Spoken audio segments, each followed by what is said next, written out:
আসসালামু আলাইকুম। আমি আজকে দেখাবো কিভাবে বাটন ফোনের আইসির ডাটা শিট দেখতে হয়। তো আমরা বাটন ফোনে সাধারণত দুই ধরনের আইসি পাই। একটা হচ্ছে স্পেকট্রাম 6531 আর একটা হচ্ছে এমটিকে 6261 DA। তো আমি আজকে দেখাবো ধরেন 6531 ওই আইসির ডাটা শিট কিভাবে দেখতে হয়। অনেক সময় আমরা দেখা যায় যে আইসির ডাটা শিট ছাড়া আমরা কোন বল থেকে পিন আউট হয়েছে সেটা বের করতে পারি না।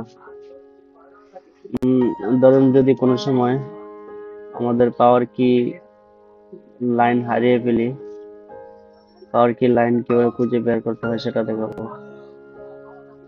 তো একটু অপেক্ষা করুন।